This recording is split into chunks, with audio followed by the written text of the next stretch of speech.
Greetings, everyone. Welcome. Welcome to the Friday pre-flight.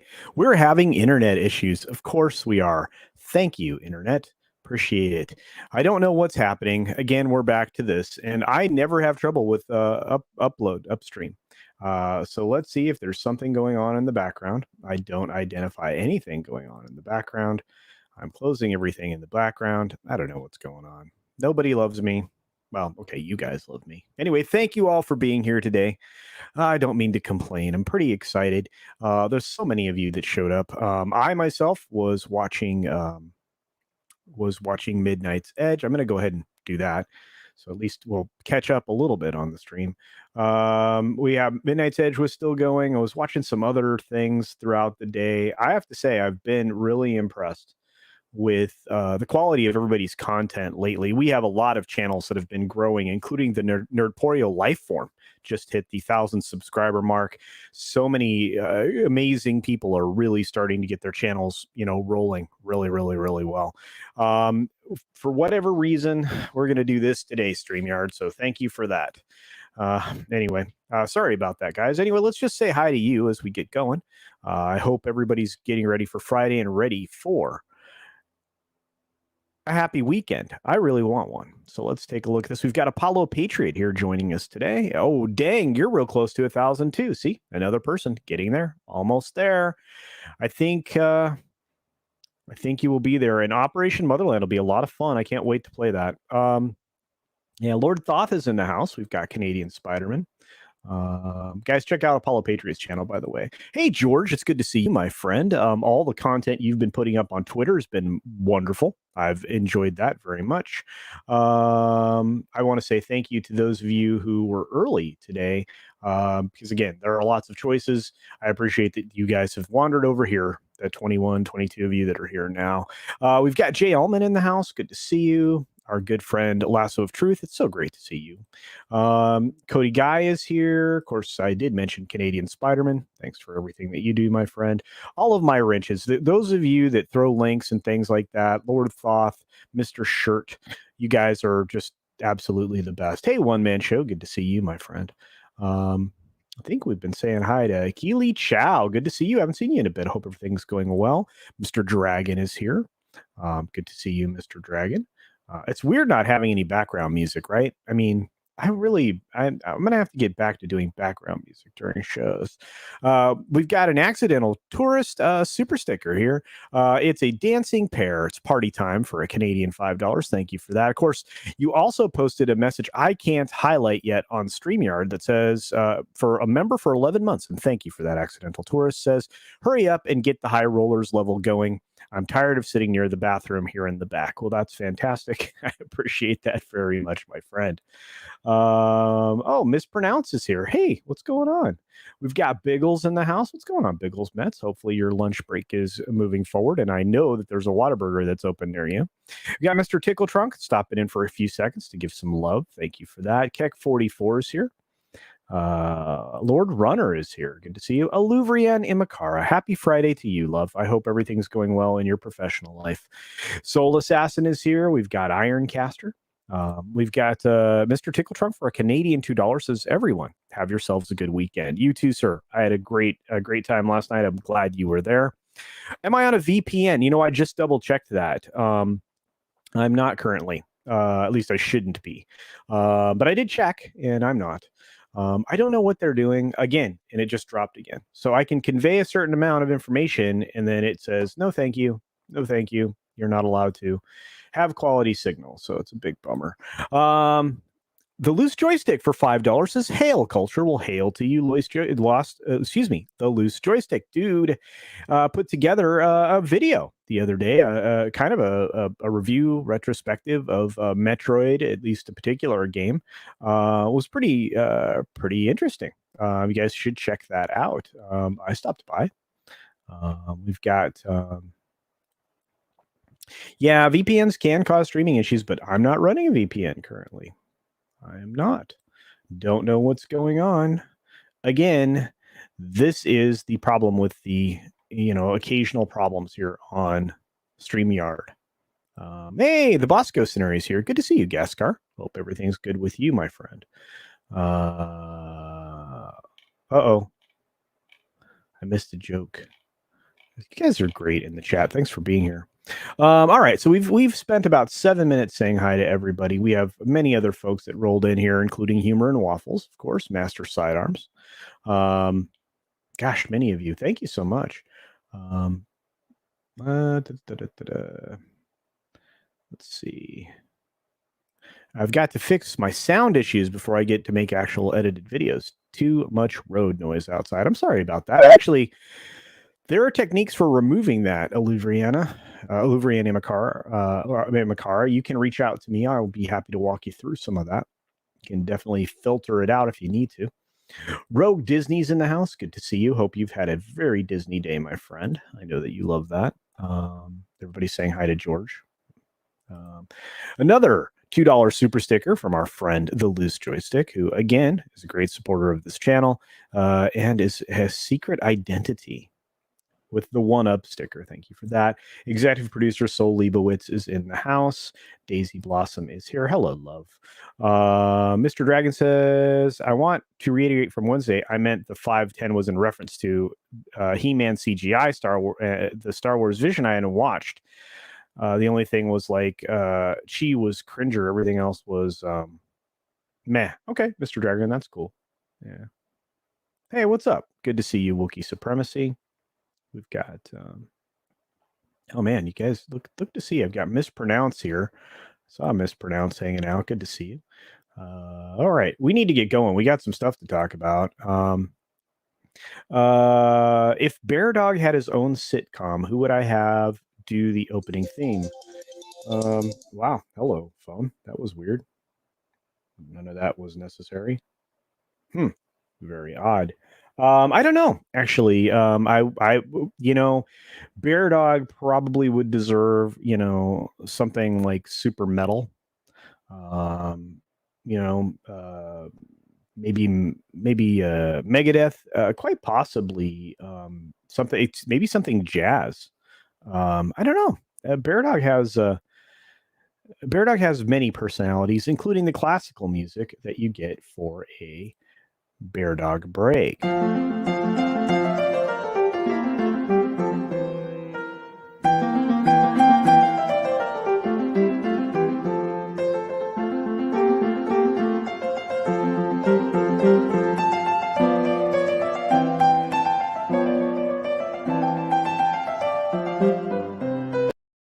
Anyway, so I don't know. I could use any kind of music. I think it'd be fantastic. But I love that little Bear Dog break clip. I've used that on the gaming streams from time to time. Hey, it's not sounds like me. They would just no, they wouldn't. Captain Trek. We're gonna get together, my friend. I'm gonna carve out time for you this week. I'm gonna actually be working with Stephen Walton. We're gonna be putting together some stuff for his channel. I'm more than happy to work with you. Yeah, it just my schedule got incredibly busy. But no, just I'll reach out to you, Captain Trek. I will. Looks like I have a little bit of upstream at the moment, so that's good news. Let's see. All right, there we go. Who else is here? I think Kai's here. Oh, look at that. It's Justin Proper. Good to see you, my friend. And Kai MFS, as I mentioned. Yeah, the shoes put a fat smile on my face every time. So yes, he loves his little tennis shoes on his back feet. So his stroke recovery required a lot of rehab that I spent hours a day working on for like 3 weeks. And we discovered that he gets better traction with the tennies. So he has tennies. Justin Proper for $2. Good to see you, Justin. Sorry I couldn't attend last night's show, but I should be there next Thursday. Says Puppy. Also, what was it like meeting Kai? It's pretty awesome. Kai's a good guy. He really enjoyed the time. He's good. He's really a good human being. Genuinely. Bear Dog could be something like one of the coffee shop music when he's relaxing. Yeah, absolutely. I think his moods would be depicted through the music that was played in the background, right? You could always tell what kind of a Bear Dog day it was. By the way, Bear Dog merchandise is almost finished. I almost have things together. I just need final approval from the boss, and we will be moving forward with that because I know many of you have wanted that. So Yeah, I think walking on a piano keyboard would be cool. Maybe I can do that. Maybe I'll swipe the one from the scene in Big. How about that? Have Bear Dog walking on that infinitum, ad infinitum. The Rogue Disney's going to go take care of his own doggy. All right. Let's see. Yeah, sound is really, really easy. We can actually, you know what? Part of maybe the what do you call it?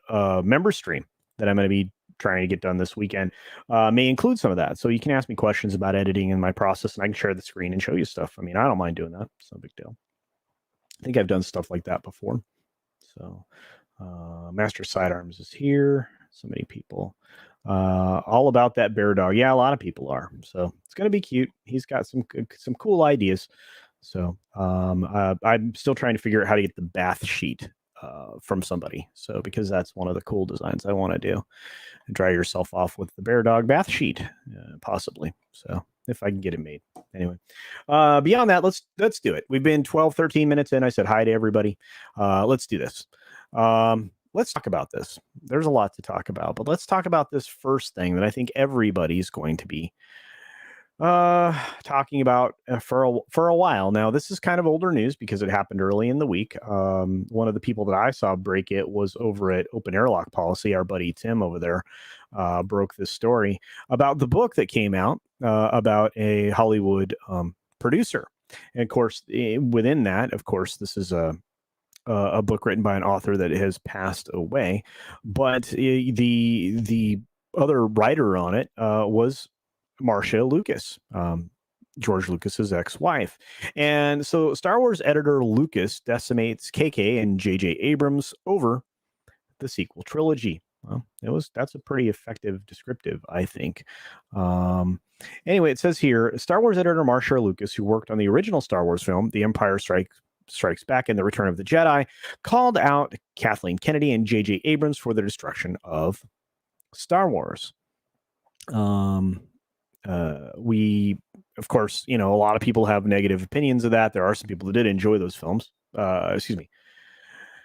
There are people who loved the original Star Wars films. You have a new generation of fans that like the newer films, and a lot of us haven't.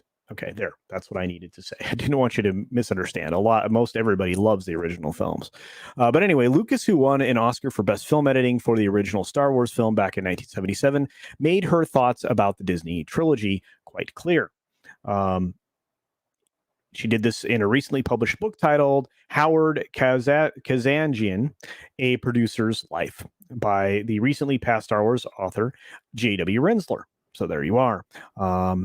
And Atlantean sent a member message that I can't highlight that says, here's to a good weekend. Absolutely, the Atlantean. And thank you for that. I appreciate that.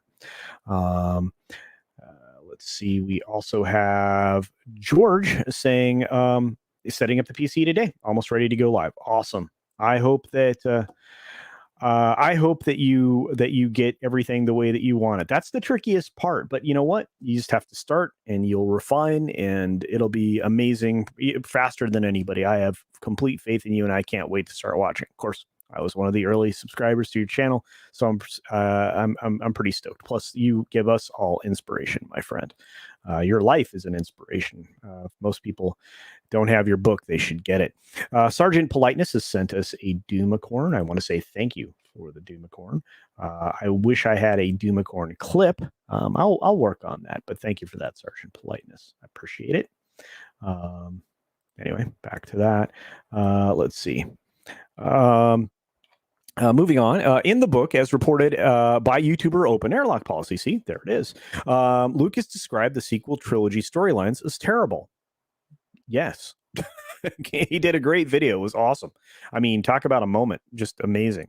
Lucas stated, I like Kathleen. I always liked her. She was full of beans. I think a lot of you have already heard this because I think Gary did a great video on it too. She was really smart and really bright, a really wonderful woman. And I liked her husband, Frank. I liked them a lot. However, she then added, now that she's running Lucasfilm, making movies, it seems to me that Kathleen Kennedy and J.J. Abrams don't have a clue about Star Wars. They just don't get it. This scene right here, probably key. She specifically pointed to the killing of Han Solo and Luke Skywalker, and the J.J. Abrams is writing these stories. When I saw the movie where they kill Han Solo, I was furious. I was furious when they killed Han Solo. Absolutely positively, there was no rhyme or reason to it, which I agree. It wasn't a great storytelling maneuver, in my opinion. So Lucas added, I thought you don't get the Jedi story, which, believe me, they don't. You don't get the magic of Star Wars. You're getting rid of Han Solo. Well, there's a reason. I mean, obviously, the actor didn't want to be there anymore. Harrison Ford could have just been doing some other stuff, could have been lost in another way, whatever. But anyway, as for Luke, she noted, and then at the end of this last one, The Last Jedi, they have Luke disintegrate, which I thought was ridiculous, by the way. He forced himself to death, which is dumb. They killed Han Solo, they killed Luke Skywalker, and they don't have Princess Leia anymore. And they're spitting out movies every year. And I had a problem with that as well. Marcia Lucas would then take issue with Kathleen Kennedy's attempt to appeal to women with the introduction of Rey, which, I mean, obviously that was the whole point of introducing a female character. And they think it's important to appeal to a woman's audience. So now their main character is female, who's supposed to have Jedi powers, but we don't know how she got Jedi powers or who she is. Now, who does she sound like to you? Pretty much any one of us that started a YouTube channel because of this being one of the key, this over here, being one of the key things in our lives that got torn away because they just don't understand this. Now, could you have brought in a powerful female Jedi? Sure. You just have to do it in a better story, and it can't be this Mary Sue style. And a lot of people are taking issue with that. You get people trying to regurgitate that argument, and they always lose. But I mean, she is a Mary Sue by all definitions. Anyway, and they think it's important to appeal to a woman's audience. So now their main character is female, is supposed to have Jedi powers, but we don't know how she got the powers and who she is. It sucks. The storylines are terrible, just terrible, awful. That's a heck of a quote, right? Lucas then added, you can quote me, J.J. Abrams, Kathleen Kennedy, talk to me. And they should. Lucas's comments were also shared to Twitter by user Jedi Scum 83, who wrote, Marcia Lucas on the Disney produced Star Wars films. And of course, this is the information there that we just read. Not only did Jedi Scum 83 share Lucas's thoughts on the sequel trilogy, but she also discussed her thoughts on the prequel trilogy, specifically episode 1. Now, here's where it seems odd. And if you know the background story between, George and Marcia, I mean, some of this kind of makes sense because this was kind of George was headed off in a different direction without her guiding hand or helpful hand, I would say. Because there's always a great woman behind every successful man. And usually they're, in this case, involved in the editing process, but it is what it is. George, in his heart and soul, a good guy and a talented filmmaker. Of course, that's very nice for her to say of her ex-husband. I wish he wouldn't have kept directing, or I wish he would have kept directing other kinds of movies. But when I went to see episode 1, I had a friend who worked at ILM who took me as a guest to a preview. I remember going out to the parking lot, sitting in my car and crying. I cried because I didn't think it was very good. And I thought there were a lot of problems there. And she's not wrong with her descriptions of the problems, and her definitions of, CGI, eye candy and all of that. You can't argue with that. The best scene in that, of course, is, where we lose Qui-Gon Jinn. But that's just my opinion. Mark Hamill had a different opinion about the prequels, noting I was impressed that the prequels had their own identity, which they did. They were criticized because they were exposition heavy and more cerebral, and probably, like he said back in 1976, they weren't as commercial. It's a darker story. Well, it was, but again, I don't have a problem with them. I thought the prequels were okay. A lot of people have major problems with them. And it's okay. That's okay. We are allowed to disagree. Marcia Lucas would also address claims that she was the heart of Star Wars. I wouldn't so. I definitely made scenes work. I made the end battle work. And I definitely had a lot to do with making it work. But I wasn't a writer. I wasn't the director. And I didn't come up with the creative names Darth Vader, Luke Skywalker. George came up with all of it using his amazing imagination. So she's turning it back on him. credit where credit's due, which she should have done. What do you think about the comments? Is of course the way Bounding ends their articles. And look, this is going to be something we're going to talk about for a long time, because again, she was fundamental in us getting the very first quality Star Wars film, right? And I have to say, her analysis sounds like any one of us that have made a video on this stupid thing. The ridiculous creature milk scene, any of the other stuff, the throwing away of the lightsaber, those moments we all agree, terrible, absolutely terrible. And I appreciate everybody promoting the stream. You guys are amazing. I do appreciate each and every one of you. It looks like we got some super chats and some things you guys want to say. So let's get to that. Let's see. Oscar winner Marcia Lucas destroyed Kathleen Kennedy. 100% right, George. With her experience, wisdom, and wit, she laid to waste the old drone running Lucasfilm today. She did. Yeah. Drone, crone, that too. Talk about the pen being mightier than the sword. Absolutely. And she did it so in such a plain spoken manner, right? She didn't use any fancy words. She just broke it down. She's spoken. You haven't seen the newer films. You've only watched 1 to 6. Congratulations, Mr. Dragon. You did well. They were amazing to watch. They were ways to make you feel better, right? I mean, one of the things in How I Met Your Mother that I could feel good about when I watched that show was that the original trilogy was something that Ted, the main character in that show, would watch to make him feel better when he was sad or when he was sick or, in moments of crisis or whatnot.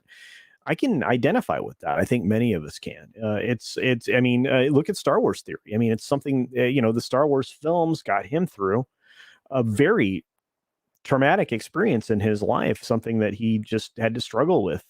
And it just truly, truly amazing. And the Atlantean says, Marshall is going to say anything we haven't already been saying. Absolutely. And Atlantean, you're 1,000% right, my friend. Says people need to lay off that nothing burger of a sodding story. Well, I can see that. The only reason I bring it up is because I know it's going to be talked about over the course of the weekend. And you're right, it doesn't vindicate anybody, and Disney doesn't give any Fs. Well, I think they're going to start giving Fs because I think they're going to start realizing that the yields on their films are going to go down as the quality gets more. Again, and you know this, the clothes are off the Emperor. The clothes have been off the Emperor for a while. I'm not going to say they were always off. So it is that, but I think this is going to be a leading story for the weekend. Aluvrian Imakara, he does. George the Giant Slayer. Hopefully somebody in the chat has linked the channel. I really hope one of the mods got it. Sporky News Podcast for $10. Thank you for this very generous super chat. My friend says, thank you for all the support, buddy. Now get video clips from my StreamYard. Hey, I'm working on them. I'm gonna get you some stuff, my friend. You deserve it. Very much looking forward to hosting, by the way, tomorrow, The Dump. I will be over on Sporking News Podcast channel, guest hosting his show while he spends time with the new baby, which he absolutely should do, right? I mean, he's a new dad. So we'll work that out tomorrow. Scott, just the same drill as last time. Larry says, full of beans is gassy. Larry, you are correct. Let's see. Does she mean when KK is full of beans? I don't know. I really don't. But coffee beans are probably the most likely thing. She was great at getting coffee, according to another famous producer, director, writer, mogul, right? Steven Spielberg. So there you go. Let's see. KK was founding barista at Starbucks. Quite possibly. Maybe that's where that idea came from. Super Family says, Midnight's Edge raid. Well, thank you for that. I appreciate that. And I appreciate those of you who came over from that stream. Thank you very much. Thank you, D. Bud Martin. Thank you. Look at all these folks from the raid. You guys are the best. You're the best around. Thomas Borg's in the house. We got Bertrand Kurt Russell. I love that, by the way. That's a really cool picture. Yeah, she did validate our complaints. I just wish it had been done sooner. What's a mead? Midnight's Edge After Dark, Midnight's Edge Espanol, Mead Radio, Midnight's Edge Archive. There's a lot of channels. I'm anything that says Midnight's Edge is them, I guess. KK is using her personal broadcasting franchise, using it as her personal broadcasting franchise. Absolutely. Yeah. Yeah. Thank you, KR Nut 82. Look at all these folks rolling over here. Thanatos Felicitas says, I love that name, Jedi Scum 83. So cool. It is. Absolutely. I saw somebody say the Hive and Hive in Villainy line. Hive of Scum and Villainy line. I didn't, but for some reason it's not over here. What's going on, Master of the TDS? Yeah, we're very close to 40 likes. If you guys haven't hit like button, please do so. Mispronounce this. A tall woman with a stick behind a man's success. Well, yeah, absolutely. Mispronounce. It works. It works. Some people get down like that, right? Hey, I'm not going to yuck somebody's yum. If that's your plan, if that's your jam, it's fine. Josiah Fitch is in the house. Look at this. This is great. Olivia and Emma says, I can't watch the prequels. Odd reason, the frenetic background movement and flight simulator type scenes make me violently motion sick. Yeah, I think we talked about that before, and I'm very sorry for that. But yeah, you're 100% right. There is a lot going on kinetically in that film, which maybe plays into the visual interest for some people. But for somebody like me, it's a oversaturation of motion at times, and I think it probably would have benefited from not being quite so visually kinetically distracting at times, really. Hey, what's up, Brightest Day says, hail riding midnighters. Absolutely, thank you for that super chat, saying thank you to those that have come over here to say hey. Creature Milk Bleck, yeah, that's right. Well, I got rid of it. Yeah, it doesn't. Yeah, just drinking Prel 2-in-1. I'm not sure many people remember what Prel is. I don't even think that's made anymore. I love it. You guys are absolutely awesome. Tox Fox is here. Hey, I can't watch but listening. Well, thanks for being here, my friend.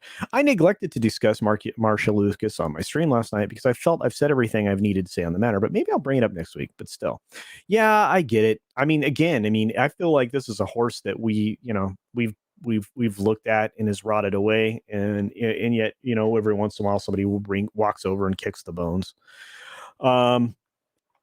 It's kind of bad, but I'm curious how this was made after TLJ came out and then this came out. No, now I wonder why, if Marsha or the author wanted to wait until they finished the last film. Well, I think they referenced the last film in here, and yeah, I don't know.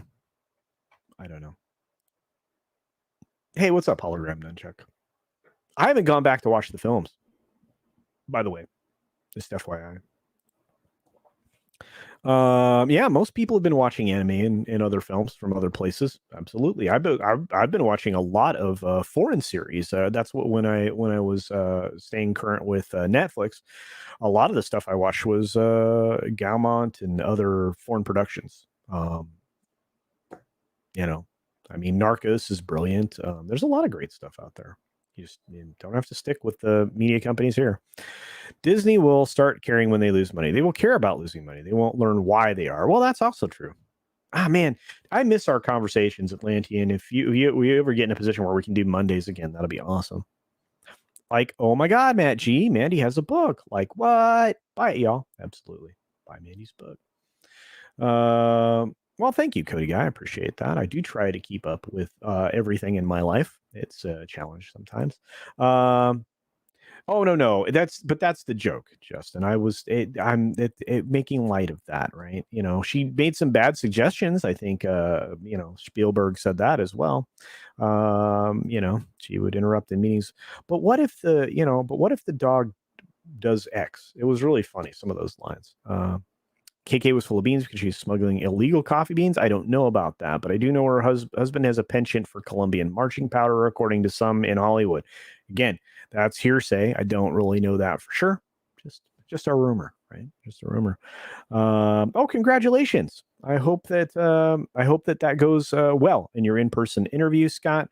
I really do hope that you get the job. That's awesome.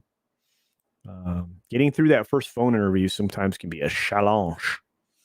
Hey, Tina. Tuesday's the big move. Okay, just be safe. Don't hurt yourself. TMZ is reporting that William Shatner is going into space in a Blue Origin capsule, and he bets he comes back with a green slave girl. Wow. That's actually really interesting. It's probably more interesting than anything I was going to cover on the show. That's kind of sad. We'll see. I've been finding out some really weird stuff in the last few days. I mean, we've all seen the disintegration of the hashtag movement, in Hollywood, right? The thing that J.J. Abrams' wife started to, get going and stuff like that. But then there's this huge resurgence of high profile people that are getting caught up in it all of late, right? And I mean, I reported this morning, if you watched the 6 Minute Daily, about what was going on with with the younger Cuomo brother, and then he admitted to being doing bad behavior about 13 years ago or something like that. It's not great.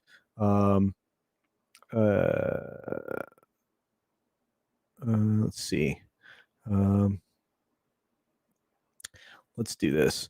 This is the element of the story I want to cover. It's from a different source than I was going to use, but it's a good one.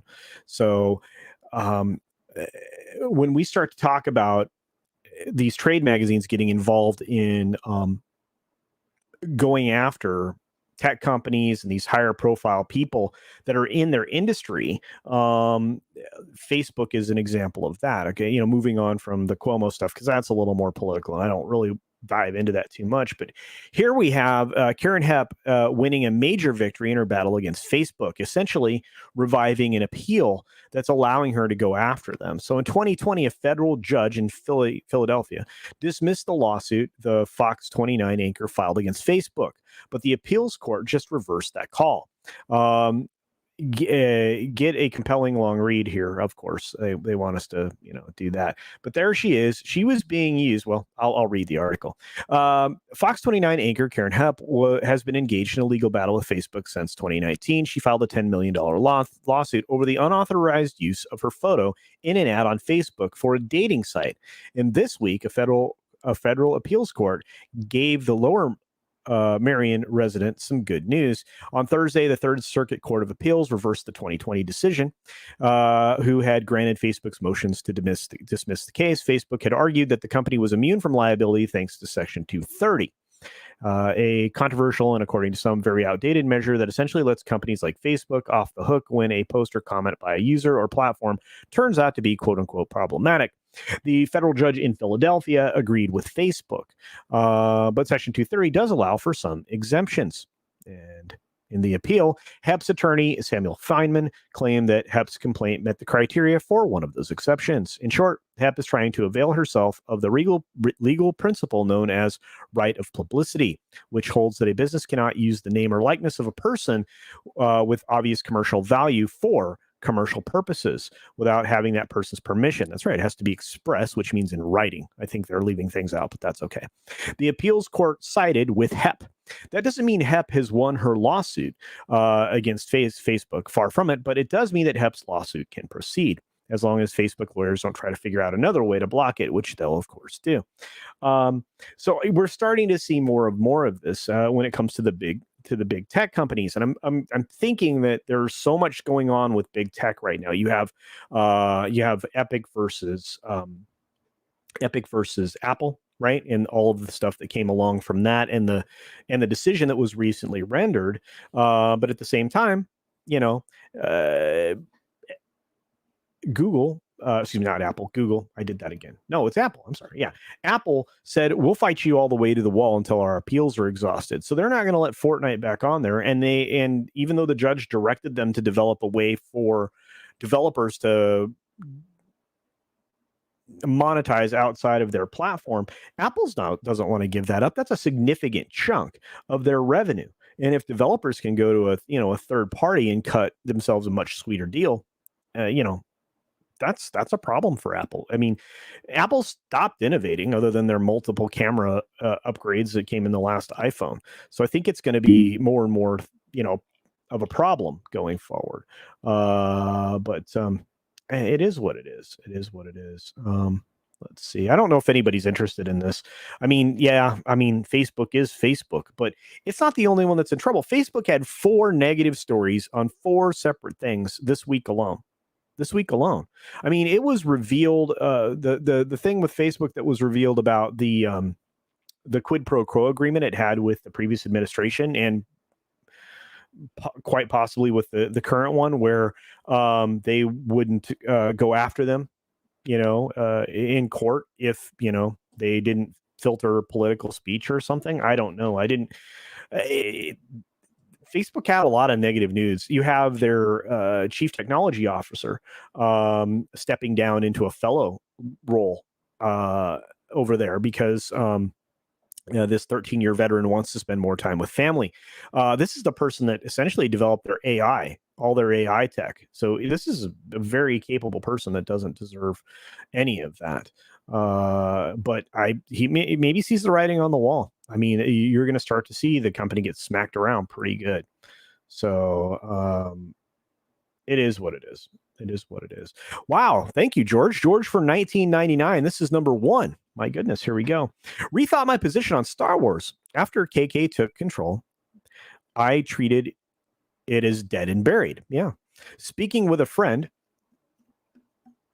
I realized that plays into their hands. Well, it absolutely does. You're not wrong. So that's smart. Get rid of the original fans for the new milksop millennial SJW base. Yeah, that's actually what they were headed towards. It is. I mean, that is what it is. And oh wow, part 2. 2. Now I believe we carry the spirit. We carry the spirit of the epic films. I think that we do. I think it's us, and it's always been incumbent upon us to do that, George. I think it's always been that. I mean, we're the reason that these franchises are what they are, why they get so big, right? Because, we have so much passion. We have this huge, passionate fan base, and we bring our relatives into it. We bring our children. We bring, all these generations to this same epic property that we can all talk about and share such positive with each other, right? It brings us together. But yeah, so anyway, sorry, I didn't mean to interrupt your statement. It's up to us to keep the hearth fires burning and to carry the torch. Ensure the return of the magical epic. Hail to the man with the plan. All hail Culture Casino. Well, thank you very much, George. That, again, you were incredibly generous for the 2 1999 super chats. I do appreciate you. I cannot wait for your channel to get going. And again, like I said, I mean, just reach out if there's anything I can do for you, my friend, or if I feel inspired, I may come up with something for you on my own. But thank you very much for all your support of not only my channel, but so many others. Believe me, you are you're amazing. And I can't, like I said, I had the great privilege of hanging out with you for quite a while in Vegas, and I can't wait to do that again here in the near future, hopefully at one of the other get-togethers. So thank you so very much. Let's see. She won 10 million in a free lifetime membership to Facebook. No, but they will probably write her a check to make this go away. Sign an NDA. Here's X amount of money. Oh man, now my upstream just dogged out. Sorry guys. Gonna be off camera for a bit. Let's see. Your ultimate goal is to get Odin to watch Miami Connection. Yeah, that would be funny. Facebook is kind of a despot. Yeah, a despot. Yeah, absolutely. The Islington girl. Again, I mean, all of these tech companies are like their own little fiefdoms, right? We talk at length about oligarchies, but at this point, they're really all corporate based, and they all control too much media. And I think ultimately, it's important that government do what government's supposed to do. There's a lot of things governments can do, but there are things that are specifically important when it comes to free markets, open markets, things like that. And that is to exercise what limited market authority they have by breaking up trusts, which is where antitrust law comes into play. There are companies that are utilizing monopolistic practices. They're being called out on it in federal levels in courts. So why this isn't going through, the proper procedure where we break them up like we did the phone company, right? You're allowing for more and more of these companies to control more and more of these important entities and consolidating them down into just a handful of groups. Again, a fiefdom, a kingdom, into their corporation. Disney is on that threshold of should be divided up. Their interests have exceeded reasonable open competition in the marketplace. So again, you have one entity that in 2019 controlled 40% of all box office gross revenue. There's 5 studios. They controlled 40% of it. That's not quite half, but pretty darn close. So those other 4 entities divided up the other 60%.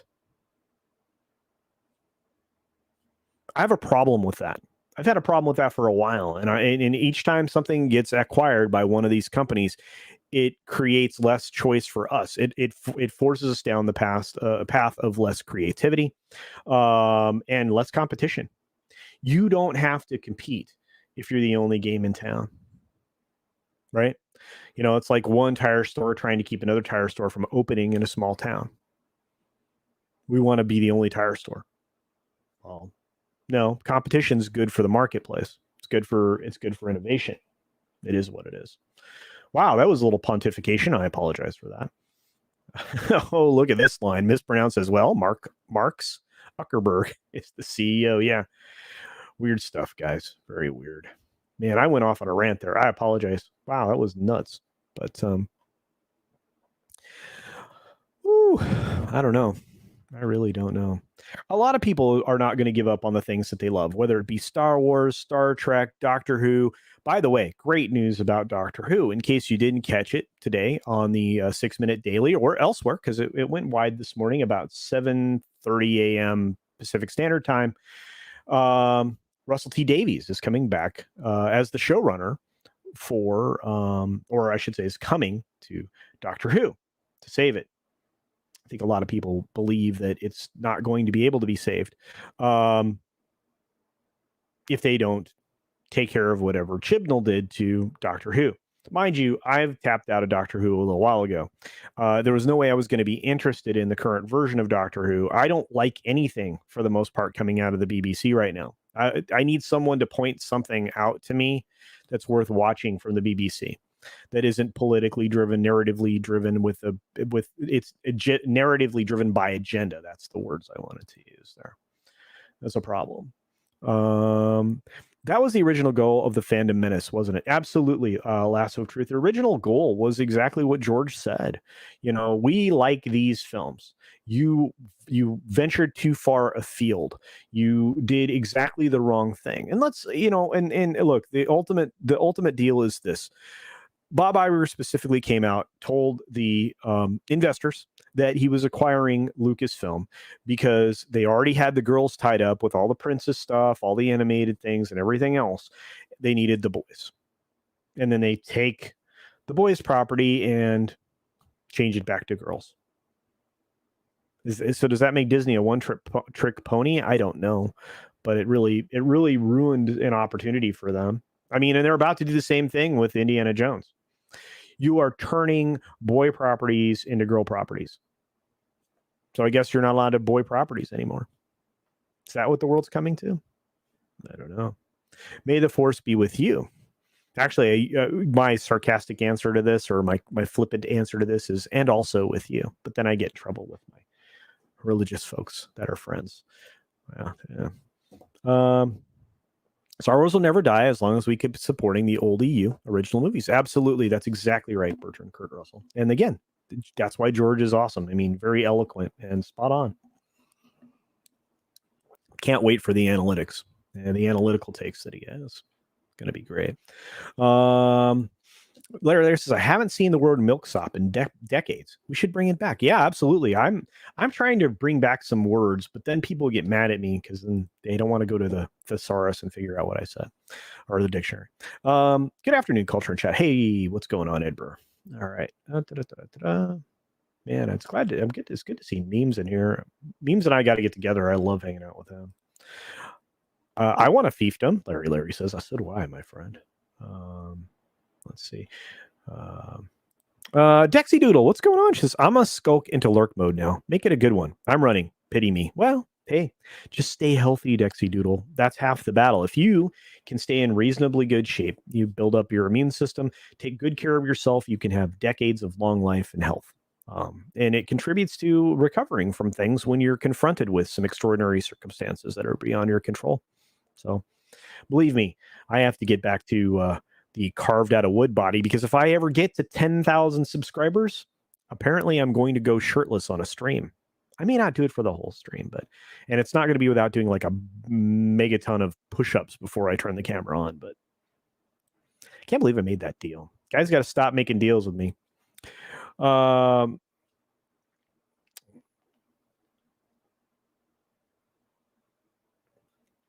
I agree with you, the Atlantean. That's why I try to talk about a whole lot of other stuff. So, yeah, and I think YouTube is preferring the 8-minute thing now. So, agreed. Disney is far too much. Everybody has far too much. Facebook's an evil corp and has been for years. Well, yeah. Look, the minute consider all these terms of service agreements that you sign, right? You're signing a term of service agreement. That term of service agreement essentially is you surrendering certain rights or certain abilities or certain privileges to someone else. You do the same thing when you link your Discord account to something or whatever, right? You are surrendering a certain amount of liberty to a corporation. That's a problem. In fact, I think they need to pare them back. I think that the EULA, the end user license agreement that you sign for video games, needs to be thoroughly investigated because I don't believe that a company can put you in a position where you sign away any of your rights. I think that they can use it to indemnify themselves for certain, for certain things. But again, you can't indemnify yourself from everything because there are opportunities. Again, another scandal at Facebook in the last week or so is that they've known full well that their algorithm that they created, which is maybe one of the reasons why the CTO bailed, it leads to depression, especially amongst teenagers and specifically amongst females.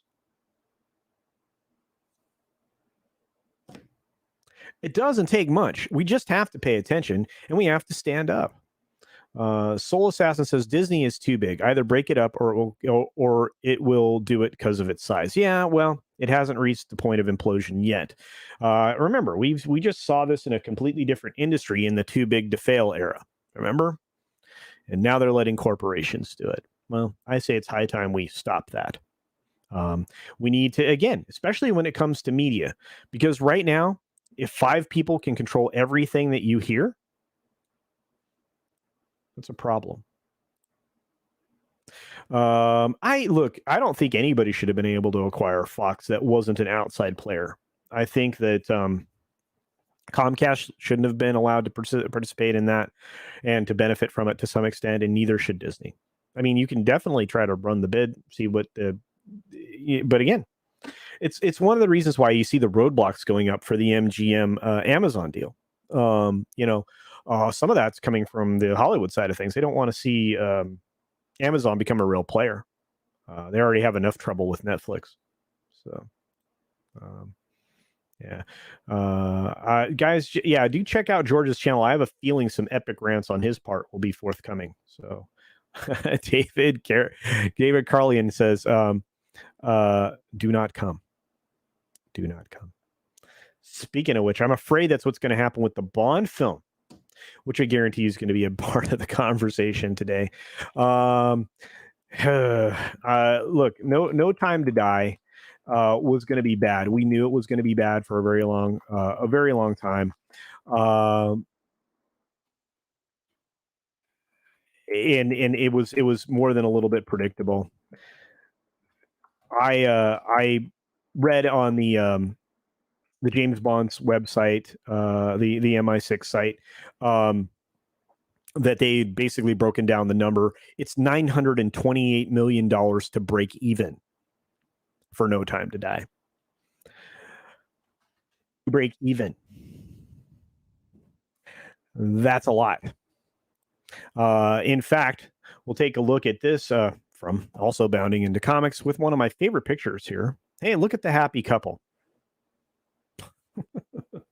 James Bond, No Time to Die. Long-range box office predictions were announced. Yeah, I think they're a little high.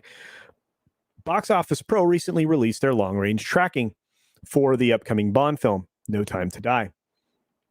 Box Office Pro claims the film could have the largest domestic opening weekend in 2021. They predict the film will earn between 56 and 85 million in its opening weekend. I think it's going to be closer to 56, if not 60, somewhere in there, 56 to 60 on the top end. Maybe a little less so than even that. It's possible this thing won't crack 50. Look, word of mouth is going to kill this film. Let's get going on this. If it hits the high number, the movie will have the largest domestic opening weekend at the box office in 2021. It will. Without the benefits of the revisionist history of Disney Plus day and date premium access, because theoretically Black Widow hit that number, right? Or 83, 85. I don't remember what it was. It was dumb. Anyway, the current holder, they actually have it here. The current holder is Black Widow with 80.3 million. Well, there you go. And Shang-Chi sits second with 75.3. The rest of the top five are Fast 9 at 70 and A Quiet Place 2 at 47.5. Jungle Cruise at 35. Well, there you go. Yes, thank you. I appreciate all of you. 58 of you in the chat. We were close to 60 for a minute. As you can see, it comes in on if it comes in on the low end of the prediction, it will claim fourth spot for total top domestic opening weekend box office haul. If it earns 70.5, which is the midpoint between 56 and 85, it will have the third highest opening weekend. Well, there you go. And again, the box office numbers are recovering. But we'll get to this. I'm not going to go into this conversation just yet. As for the film's domestic gross total, Box Office Pro predicts it'll earn anywhere between 140 and 240. That's domestic. I think it's going to stay on the lower end at 160. That's my opinion. The current top grossing film is Black Widow at 183.4. I don't think it's going to hit that. Shang-Chi will more than likely take its spot. Actually, I think it just did as of today. Or maybe as the end of this weekend, it might. That's hard to say. No Time to Die releases it is currently grossed 178.4 at the domestic box office. So there you go. So that is what Shang-Chi did. Third is F9 with 172, Quiet Place 160. So there you are. Isn't that a nice picture? It's very much a Bond film, right? Attractive lady, Bond leaning against a bar, couple martini glasses, although those are really fancy stem martini glasses, not traditional, but not long stem. Anyway, so if the film hits that high end marker, it will become the highest grossing film of 2021. However, if it hits on the low end, it'll take fifth spot. So essentially, it's quite possible this thing could be in fifth place the entire time. If the film does 190, which is the midpoint, it would still become the highest grossing film, albeit Shang-Chi is more than likely to surpass that mark by the time No Time to Die arrives in domestic theaters. It's quite possible. What's interesting about Box Office Pro's prediction is that the claim that the film has generated strong search trends, online sentiment, and engagement across social media relative to other adult targeted franchise. However, a simple Google Trend search puts that claim into question. The upcoming Venom Let There Be Carnage film significantly outpaces No Time to Die in search interest. There we go. This is the kind of stuff I look at too, so I like that John does this. Another factor that Box Office Pro cites is fans are enthusiastic about the film's expansive cast, which includes recent Oscar winner Rami Malek, as well as Lashana Lynch and Ana de Armas in newcomer roles, and the return of Naomi Harris, Ben Winshaw, Jeffrey Wright, Ralph Fiennes, who's awesome, by the way, and Christopher Waltz as their memorable characters from previous Craig-era Bond films. Most of the chatter I've seen is that fans are extremely leery of the cast, especially Lashana Lynch's Nomi. Yeah. Rumors and reports that she will be the new 007 in the film. In fact, Lynch has addressed the backlash to these rumors and reports on numerous occasions. And just recently, this is very true. This will also be a point of conversation. Craig tried to do some damage control by claiming that Bond should not be a woman. Of course he did. And then the director comes out the next day and says, yeah, it's going to be woke. But it's not going to be woke, but it's going to be woke. It was really weird. We covered that on Comics Division's channel last night. Not only do they believe the cast will drive people to theaters, but they also claim the inclusion of Phoebe Waller-Bridge in the writing room will as well. I doubt it. Maybe we can skip past all of that. That's been rehashed like crazy. Uh, and the male audience is one Box Office Pro is counting on, as they note pandemic recovery at the box office has endured peaks and valleys this year, with some of the most notable performances coming from films with strong male audience appeal. Of course. 007 clearly falls into that wheelhouse. Well, after word of mouth, it may not anymore. While male moviegoers have been integral to the box office hits this year, Bond's core audience skews notably older, like people my age, than the likes of F9 or Marvel films due to their youth and family appeal. No Time to Die will need some of the most hesitant to return moviegoers, women over 35, to turn up to this film if it's to have a chance at either the pandemic opening weekend record or the franchise's own three highest debuts: Skyfall, Spectre, and Quantum of Solace. Quantum of Solace was such a poor film, just terrible. Using MovieWeb's estimated production budget for No Time to Die at $314 million, YouTuber OMB Reviews explains how much the film will need to make to be profitable. He did. So the film cost around 450 to 464 million. When you add its marketing cost, because you have to basically multiply it by 1.5, is what gets your typical marketing cost. Of course, this film's been marketed 4 times now, so it's more substantial than this. That, of course, is not taking into account that the film likely had more spent on marketing because of the fact that it's been delayed, and they've already spent a lot of money on marketing in the first place before it was delayed the first time, which is also true. And so therefore the movie could easily have cost upward of 500 million or so. Yes. He later adds, that when you look at the box office, the rule of thumb has been around for a long time, has been, no, they need to make around 60% of their entire box office. So when you take 60% into account, you're looking at the film that needs to make closer to 700 to 700 million to break even. And again, this is from OMB. So Odin usually does a really good job on this, but there's some numbers that, again, the MI6 page, I think, has a little more access to, and they're putting the number to break even at 926 million. So anyway, there's that. So, fun story, right? So let's get back to the chat. Sorry about that, guys. That was a longer article than I intended it to be. And usually I talk faster, but I got into some analysis along the way, and a few people dropped out. I apologize. So here we go. Let's see. Oh, wait, what's happening? I'm glad that I found and subbed to your channel. Well, thank you. Thanks to Midnight's Edge. Yes, they're great. I love hanging out over there. I appreciate it. Great news for Doctor Who. Back to lurk mode. Well, thank you for that, my friend. Yeah, I don't know. If it can be saved, RTD can save it. Maybe. I'm really afraid they're going to have to go moonwalk. Like all the last several years. Anything that had that lady tied to it. And Chibnall. I almost said it. I need to be more respectful. Sorry. Oh gosh, I'm way back in the chat. Sorry, guys. I apologize. Well, thank you for that, Lord Thoth. Let's see. Where are we at? How far ahead did I go? Shoot.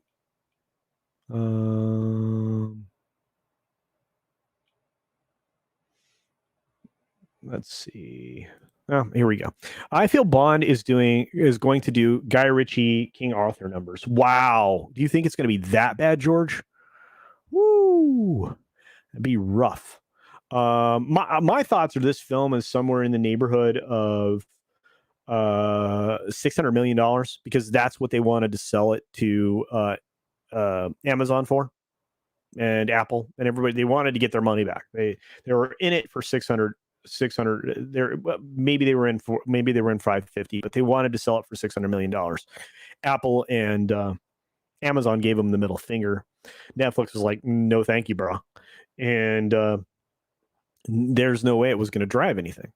So we'll have to see.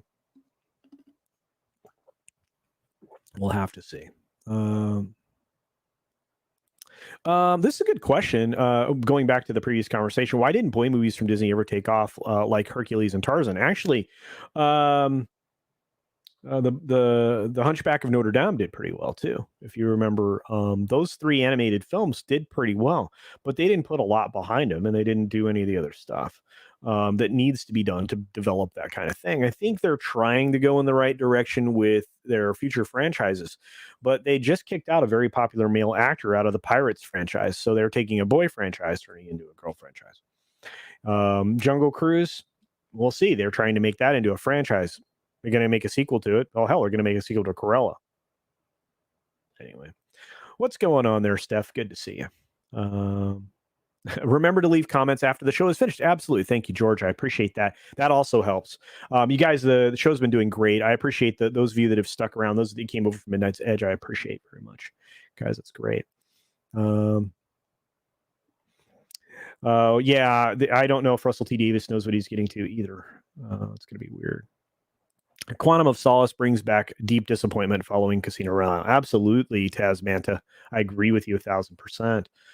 Softly Nerd interview by Lorena was informative about Woke in Hollywood. Absolutely. Boy, he's done a great job. Matt's just incredible. Many of the other folks over there. I got to meet many of them in Vegas. I can't wait to hang out with them soon. I need to reach out to him. The director's pulling a Tim Miller shooting his film in the foot before it even came out. Exactly. This is what happened to Bond yesterday. Insane. I'm telling you, it's going to be a problem. Yeah, Spectre and Bond were misses. Spectre was okay. Skyfall was incredible. Man, Dame Judi Dench. That's all you have to say. It was fantastic. Let's see. Casino owner out. Yeah, exactly. Thank you, Bertrand Kurt Russell. I agree with that 100%. Yeah, it was very promising start, then fizzle pop. Absolutely. And I, again, reflecting backwards, and I've done this several times on other streams, and I'll say it again. They turned Bond into Jason Bourne. You need more gadgets. You need more spycraft. You need less, of the physical chase stuff, in my opinion. Yeah, GoldenEye on a loop. Absolutely. It's really great. I love Onatop. Xenia Onatop, one of my favorite characters. I think Analysis is pronounced differently. Yeah, yeah. I have from time to time I will change the pronunciation there and put different emphasis on different syllables, emphasis on different syllables. There we go. I'd love to return to the days when celebs actually appreciate that they're literally there in their position because people connected to their work. No people equals no career. George, you're 100% right. We are beyond celebrity at this point. We're done with it. We're over. It's over. Celebrity is over. Music industry people still have some. There are a handful of people that are still maintaining a celebrity status, but they opened their mouth. The Doctor Who news. Oh, absolutely. Mohammed said, Russell T. Davies has taken over the franchise, the showrunner. So yeah, I'm trying to catch up to Pete Shellback. Guys, see what you can do to help Shellback out. Working on a GoFundMe right now. Hopefully somebody with a wrench type person can post that in the chat as well. You could certainly use the support, let me tell you. The older I get, it's anything. Oh, wait. The older I get, the more I realize the first movie shows for anything are often the best ones, almost always. It's rare, in my opinion, that they get better or more than the more they make of them. That's absolutely true, Tasmanta. Ketchup culture, that's going to be weird. There are only certain things you put ketchup on. Someday we will have this discussion on my channel. Ketchup, mustard, right? And then we're going to talk about onions too.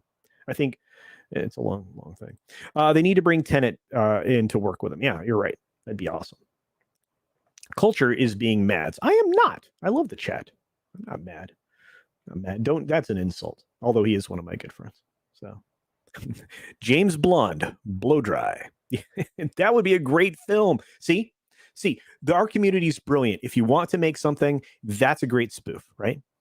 James Blonde in Blown Dry. I guess it could also work in an adult film. I didn't think about that. In the long run, not opening weekend, but overall, yeah. At 600 million, it would still have been a loss. Yeah, I think so, Rob. I think you're probably right. They marketed the film 4 times. They had a huge upfront campaign, and they had to go back and film some stuff to update the ads, the product placement stuff. I don't believe that's true. I'm not sure that's why they did it. Because as Tom has pointed out, many others, you can add that all with CGI. So we'll see. No Time to Die may finally destroy the Bond franchise in the middle-aged leftist women market. Yeah. Yeah. Except that I don't know how many of those were going to that film. So they're making a sequel to. Oh yeah. Oh man. Sometimes I say things that I don't know that have made it into the news yet. I gotta be careful with that. Could get somebody in trouble. Yeah, I think that made it out in the news already. I hope. Anyway, can't wait till Disney does a live action Hunchback. Imagine the horror. Yeah, no kidding. Vertical Horizons. My goodness. You don't really make a franchise; it sort of grows into one. Well, that's true. You make a film hoping that it catches fire, leaving an opportunity to grow or to add to it, to build upon. That's the right word. And Jungle Cruise was hopefully going to do that, or that's what they were looking for it to do. You guys are awesome. On a top, Xenia on a top, one of the greatest villain Bond girls, right? She was awesome. Bond has a penchant for picking the wrong lady. It really does. YouTubers are celebrity now. Well, I don't know about that, but we do have a few in our midst. We have people who are notable. Notoriety is something that you can get here. I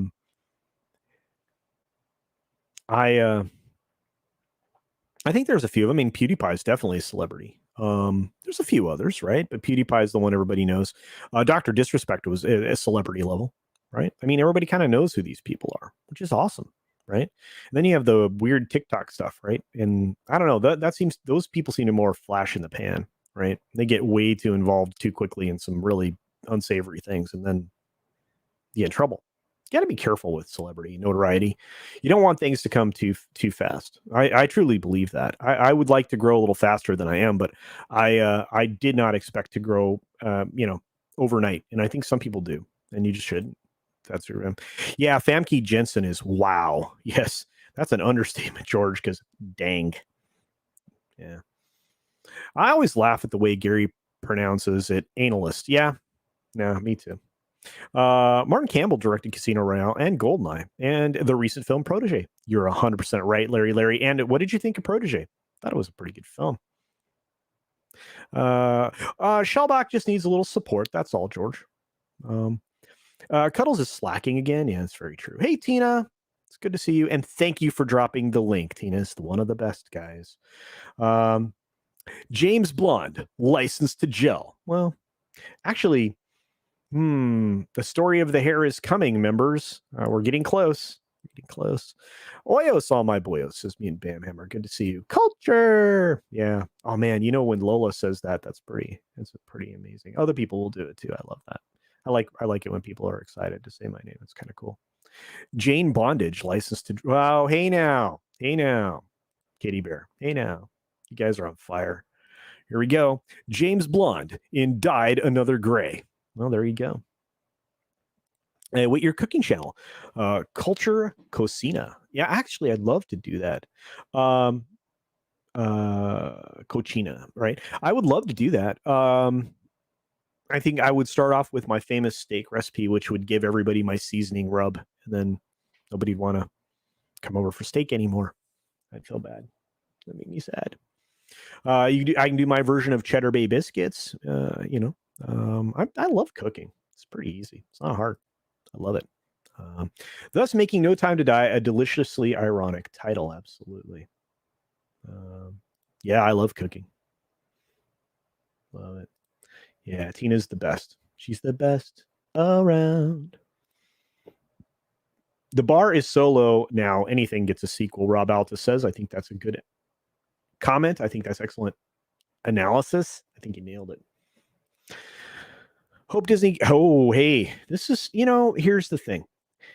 Companies are made up of people, right? Corporations, right? And you have, just like with anything else in an organization, you have a huge number of great people and a small number of people that are not maybe so great, right? And every organization's made up of that, right? The only exception would be the political sphere. And then you have a small number of really good people and a huge number of very terrible humans. And there you are. Tengo hambre. There you go. Star Wars OT was lightning in a bottle. Yes. The magic was leaving by ROTJ, Return of the Jedi. Changed my mind. The prequels were a mistake for George to tackle the way he did. There's no doubt about it, but he was using those as allegory for a couple of different things that were going on in the world. And a lot of people argue, well, there was always politics in Star Wars. No. And if there was, it was incredibly subtle. There were a lot of things you could call good and bad. And believe me, we already see the bad in the world because it's put on display every day as something good now, which is insane. Captain Trek says, I am glad no one will know who I am on YouTube. Well, Captain Trek is keeping anonymity. There's the word. Keeping yourself to yourself is not a bad plan. I was originally going to do that. I think I've had this conversation a few times. I was going to be represented by an avatar, and do kind of what Fat Steven does, to be honest with you. And I grew past that idea. A lot of people gave me the courage to do what I do now. So I want to say thank you to all of them. And one of them, most predominantly, being Miss Martin Muses, the person that I credit with a lot of things, including my ability to do live streams, because it was without her, I wouldn't have ever done it the way I do it. So thank you. I will say that every time I can. She's awesome. Giggity. There you go. Let's see. One Man Show says, I might break 10 subs in another 10 years or so. Well, One Man Show, hey, you can plug your channel here. Doesn't bother me at all. I think everybody should support everyone so we can all grow. I think that having as many voices in our sphere, in our fellowship, with more people adding to our audience on a regular basis, I think that's a good thing. And I don't mind the competition. Hey, Biggles is back. Oh, well, you didn't miss a whole lot, Biggles. I was just talking about no time to die, not making money. So, yeah, the TikTok socialist star who made millions pushing her socialist song for Biden and then showed her new $3 million NYC apartment and lost all her fans. Yeah, Nico Lol, right? Okay, boomer. Whatever you say, boomer. Yeah. You guys are awesome. James Blonde in Octopermy. There you go. You guys are awesome. The James Bourne supremacy. Absolutely. Yeah, TikTok is Vine. I don't know how many people are familiar with Vines, but that was kind of a neat platform, I thought. FNT food thrown down next meetup is a cook-off, maybe. Ooh, I would love to do that. I would love to feed everybody. I would love to stand at the grill for 10, 12 hours and just cook and make my teriyaki garlic chicken wings, right? Make my garlic soy wings, make my steak, do all my baked goods. Ooh, I would love to do that. Oh man. Oh, and the beautiful habanero brats. I'd love to do that. You guys would lose your minds. I'd love to do that. We definitely could have a food wars. There's no doubt about it. Yeah, a lot of people. Yeah, I have a story about this. Someday I'll tell it. One of my best friends came for dinner and didn't leave for quite some time. So this does happen though. Hey Raj, thank you for the thumbs up, my friend. I appreciate that. And no, there was always propaganda in insert IP here. Yeah, Trinoculus P. They do that all the time. Not a blue avatar, I hope. Speaking of Avatar, those films are in the pipeline, so we're gonna get them about a decade too late, right? 8 years too late, maybe longer. Thank you for the comment, Jeremy Swigs. Oh wow, I am doing a cultured gaming stream tomorrow on Twitch, by the way, Saturday Cultured Gaming. So I think that's at 10 a.m. PST. So I've restarted a brand new character in Cyberpunk 2077, playing a corpo this time through.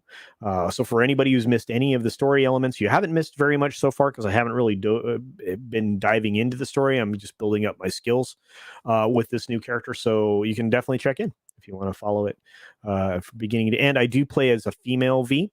That way, the Islington girl and a few others get to see some of the dating stuff that they like. So, let's see. Prequels were fine. Me staring at the critics. Steph, are you anti Cartman? Cartman, anti Cartman. Maybe Butters culture. Screw you guys. I'm going home. No, I'm very much a Cartman fan. Lots of bad behavior. It's like Bart Simpson, kind of on steroids. The OT Star Wars had politics of its own world and not the politics of our world injected into it. Yeah, that's exactly right. Exactly, Horny Alf. Yep. Movies are a rotten medium for making didactic statements. We know them before we go in, and we don't want to be lectured. William Goldman, screenwriter, Butch Cassidy and the Sundance Kid, etc. Absolutely. Thank you, Jay Allman. This is someone who knows their stuff. Thank you. I love saying the words Taco Bell, but rarely eat there. I haven't seen Jungle Cruise, but I saw the prequel copycat film, Pirates of the Caribbean. Boat chases famous Captain Strongwoman, MacGuffin item, immortal villain. Well, there you are. Yeah, actually, you've seen it a few times, including Jumanji, right? The reboot of Jumanji, the reboot of Jumanji. Yeah. So, James Blonde in Haircomber. Culture Casino, feeding the poor. I just want not soylent wings, garlic soy wings. They're really good. Okay, I'm drooling now. I love to cook, bake, but sometimes it's nice to have someone else doing the cooking. You ask the boss. One of my favorite things to do in the world is to cook and feed humans. I love it. I will spend a week prepping so that I can just do a cookout. It's super fun. Super fun. Corpo's a scum. Changed my mind. No doubt about it. Culture Casino gone Corpo. No, I'm playing a V Corpo character who immediately gets kicked out of the Corp. So 0.1 for my V, right? Thank you, George. You're the best. I really appreciate it. Everybody, you guys are the best. George says, have to get going. Wishing everyone a phenomenal Friday, so am I, and a brilliant weekend. Love at Culture Casino. Well, I love you too, George. A much needed voice of wisdom for an insane time and a hell of a lot of fun. Well, I try. I can't wait to get together with everybody. If you think I don't want to, you're crazy. Even if you don't agree with me, I love hanging out with people and I love having conversations. I will talk your ear off. Kind of weird for a somewhat introverted guy. Do I come across as an introvert? Do a really difficult game. Not something easy as Dark Souls. Hey, mispronounce. Let me tell you how bad my Dark Souls 3.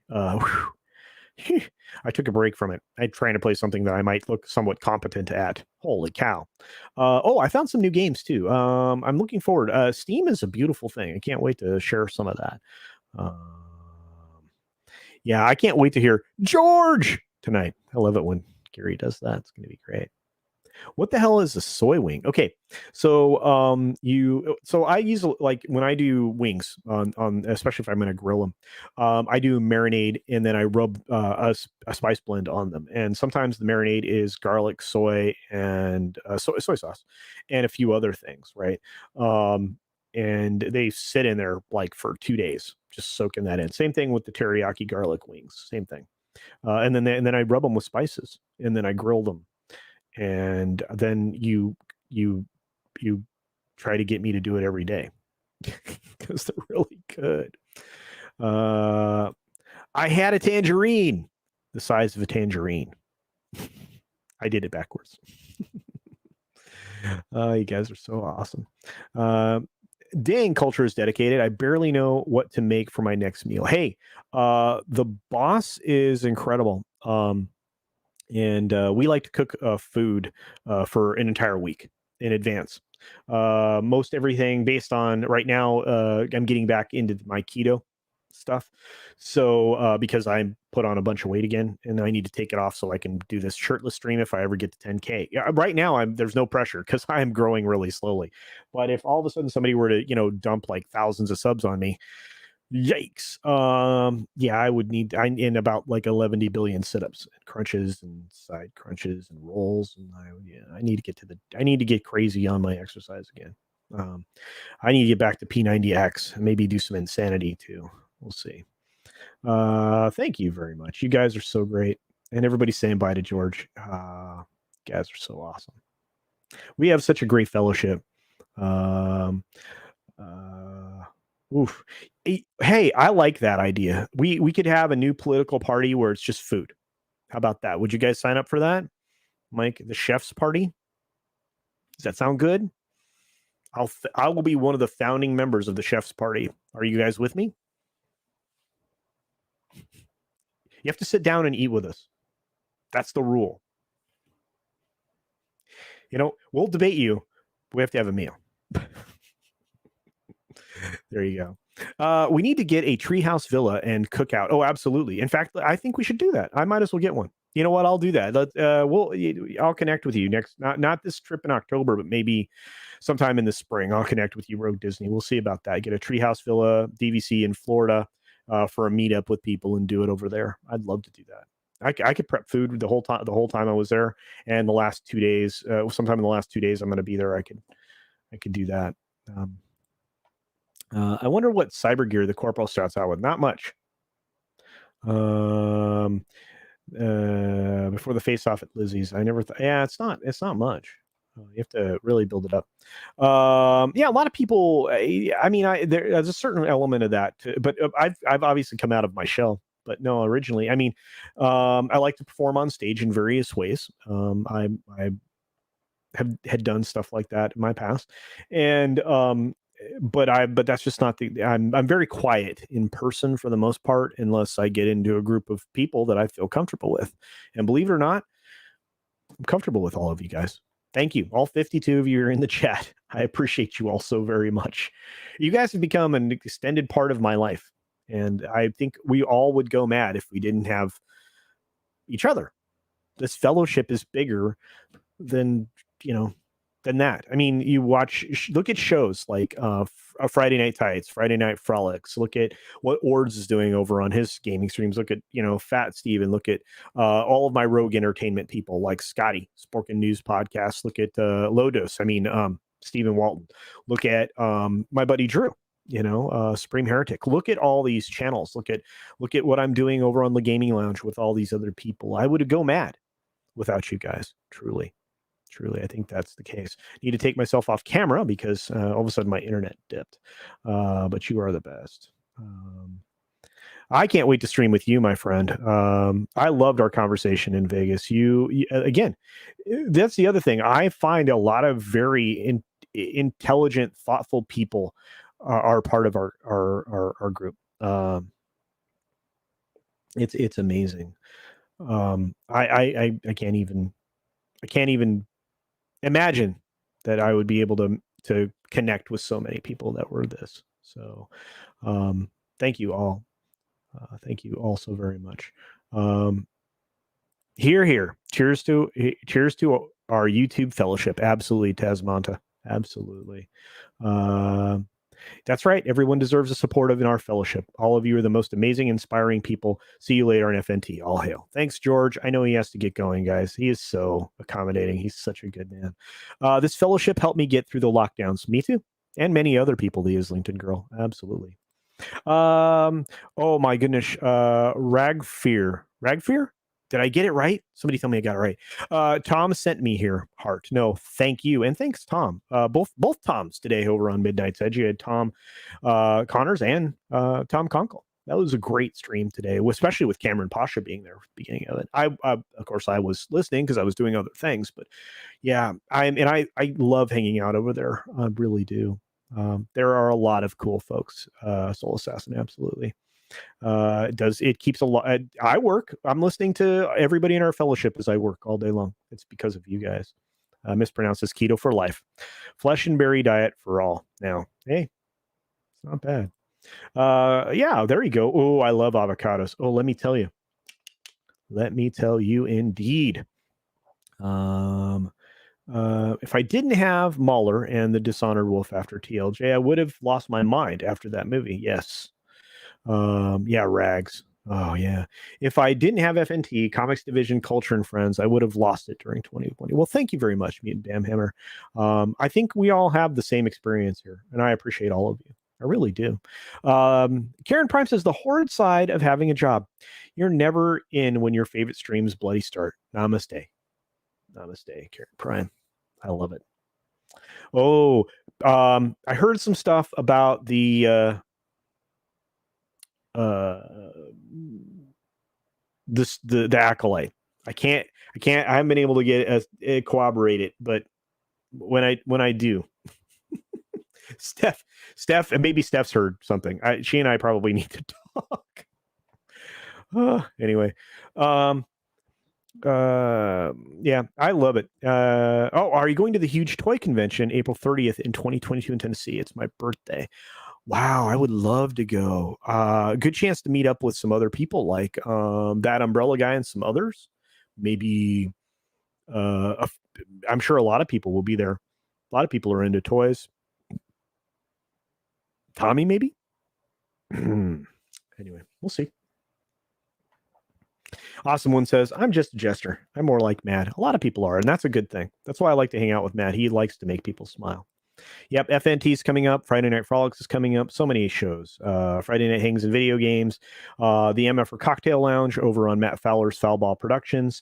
There's so many great people to watch and follow. We've got newer up and coming channels that are just amazing with content. You guys, I can't even begin to tell you. If you consider me part of your extended family, then get a better family. LOL, says Master Sidearms. Well, there you are. Fellowship. I still prefer La Fandom Nostra. I like that too.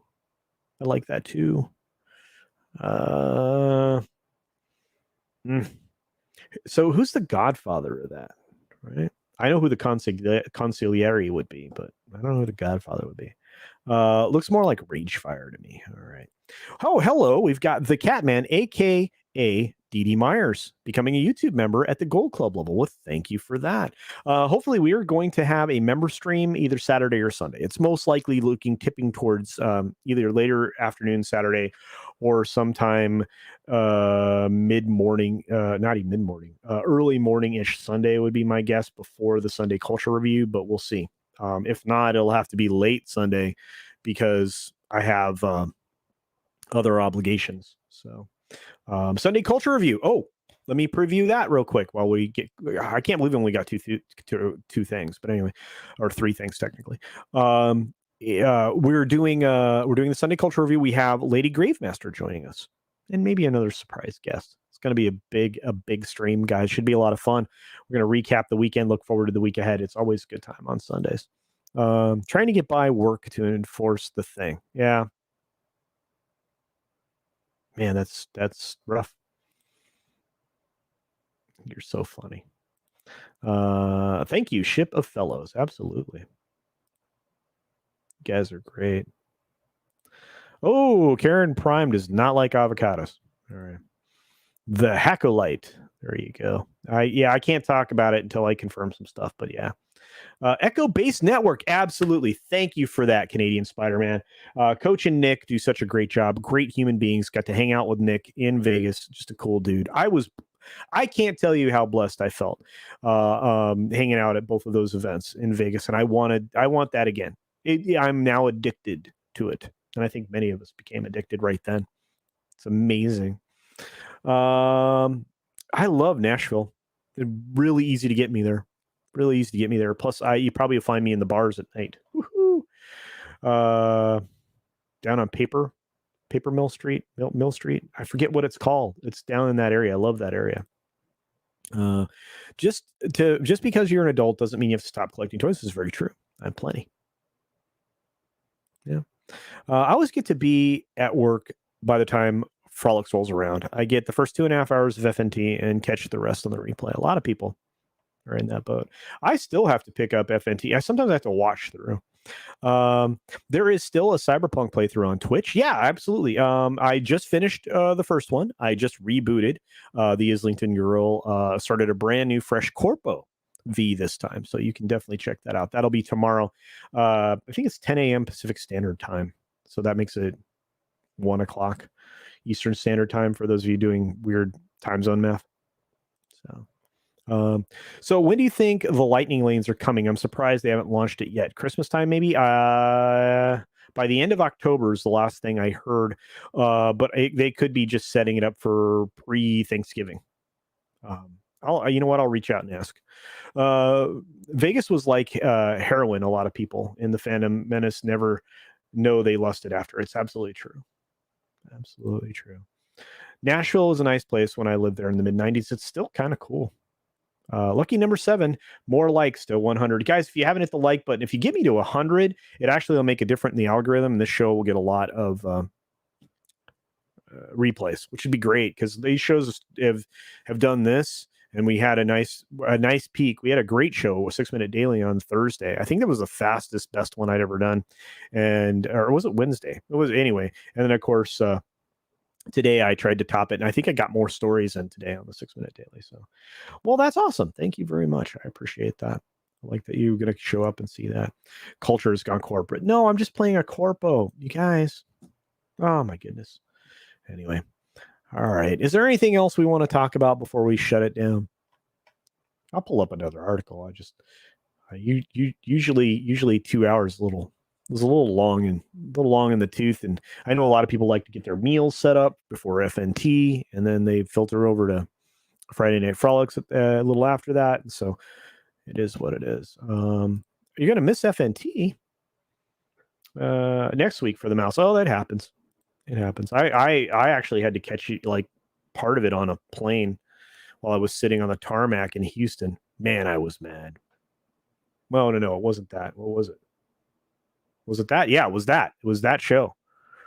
The one that the recent one that got everybody fired up, right? Thought they were going to get canceled because the guy with the boisterous voice got on there with them. Started talking about crazy stuff. I don't think that sounded like him, but I tried. Corpos are a fun playthrough. Can confirm. Well, excellent. What did you think of this week's What If episode with Party? I don't even care. That's what I think. I am not watching What If. I already knew what If was. I tried to warn a bunch of people what If was. A lot of people, there are still people who enjoy it, which is great. A lot of people enjoyed Loki. Tina's one of them. That's awesome. I will not yuck your yum. I'll just say it's not for me. It's not for me, and that's okay. Absolutely. Hail FNT, hail FNF. Absolutely. Yeah, there's still a bit before FNT starts, and we don't know how late they'll be, as Karen Prime points out. So that's true. So yeah, that sounded like AJ. Well, I tried.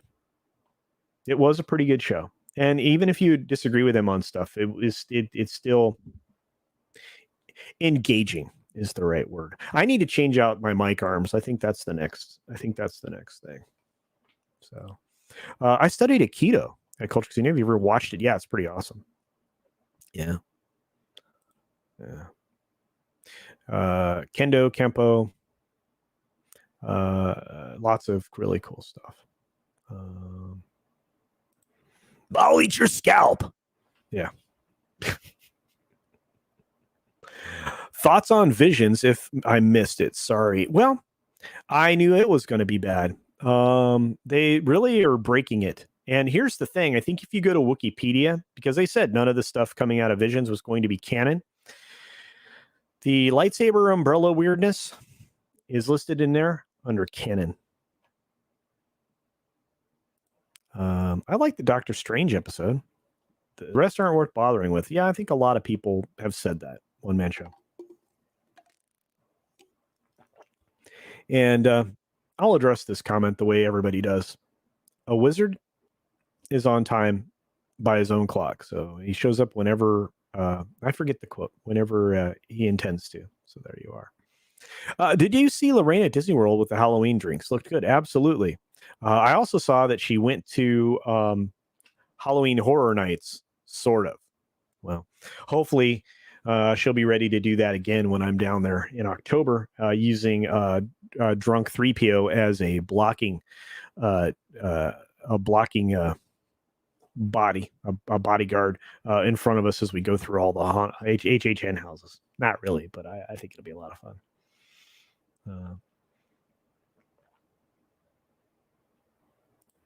Quick, 3 people call their moms. Get them to leave a like. Thank you. I know you do, Tina. I know. Cece, do you think Foundation will be good? No. Oh, thank you. Perfect. Perfect segue, E. Clay Thomason. No. And I read a story on the 6 Minute Daily as to why. So let me see if I can pull that up real quick. I was concerned because the Foundation trilogy, the Asimov Foundation books, are worth your time. They're worth a read. And I was really worried what would happen when it went to a big streaming service. In this case, I think it was Apple Plus. In fact, I know it's Apple Plus.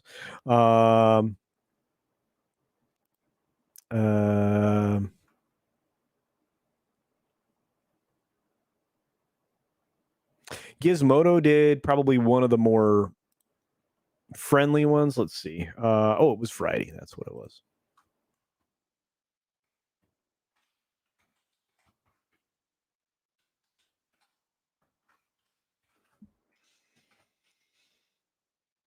And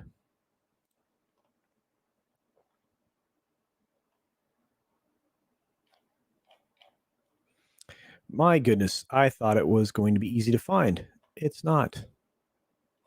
That's dumb. Oh, anyway, basically, it's nothing. It's not anything like the books. It's 100% made up. You know what? Let's look at the Gizmodo thing. That'll help. Let's do that. They said Foundation couldn't be filmed, and it still hasn't been. A few great performances do not save Apple TV's faithless adaptation of Isaac Asimov's classic sci-fi series. How's that sounding so far, kids? In 1966, Isaac Asimov's Foundation trilogy was voted the best science fiction series of all time at the Hugo Awards. That's pretty cool. Other series have certainly surpassed it since then, although it's still considered the work that codified the genre.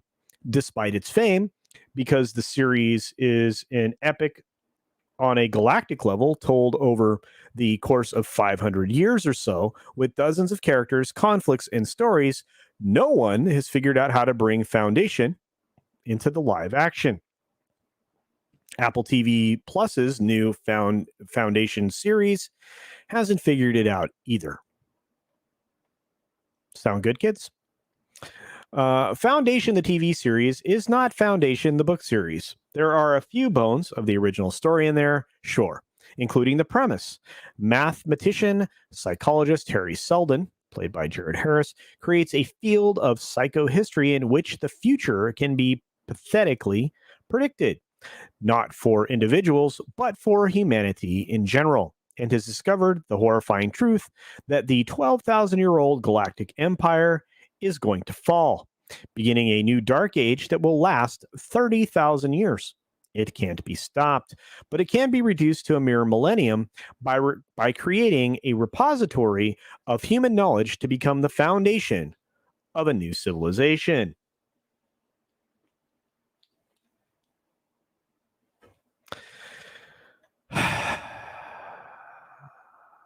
This is frustrating. It's an astoundingly great premise that could never be served in a movie, or a TV adaptation was never going to be easy. The first Foundation book alone is made up of five separate novellas that have no characters in common and take place over 150 years. Very, very few of those characters are developed because we spend so little time with them. They're not the story. The Foundation is. And how it develops over time, I lost my place. I'm sorry, guys. And how it develops over time, period. Sorry.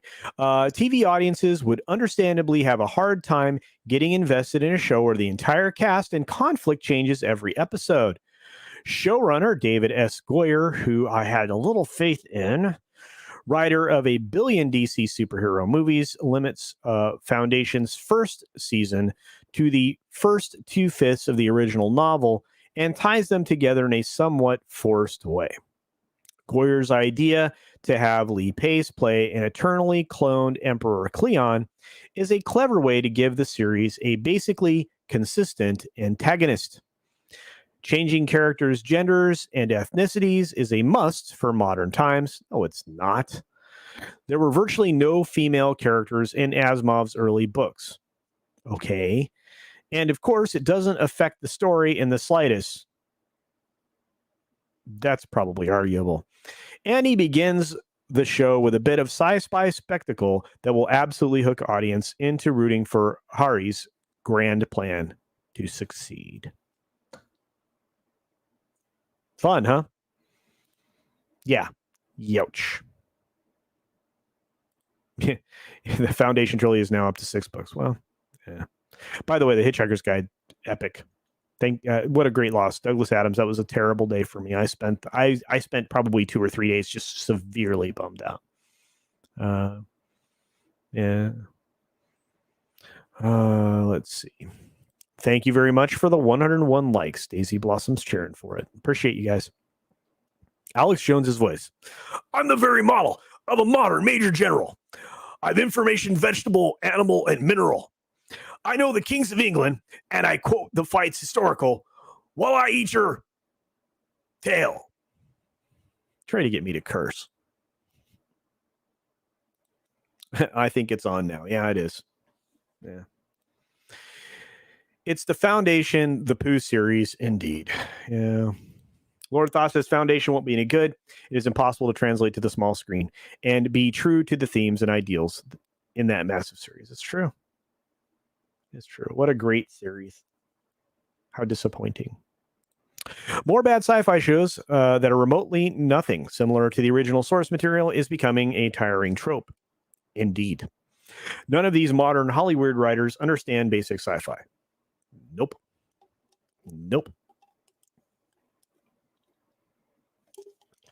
Insane. Dragon Multimedia in the house, everybody. A comic creator. The comic book Shift is available on Indiegogo now, I believe, or maybe has been relaunched on Indiegogo. I'm not sure. But I know that campaign is getting close to the end and needs to be backed if you're interested in Shift, the comic currently on Indiegogo. Thanks for popping by. Wow, sounds like I'm doing a commercial. It sounds boring, the Islington Girl. Well, the books are amazing. The show's going to be borked up.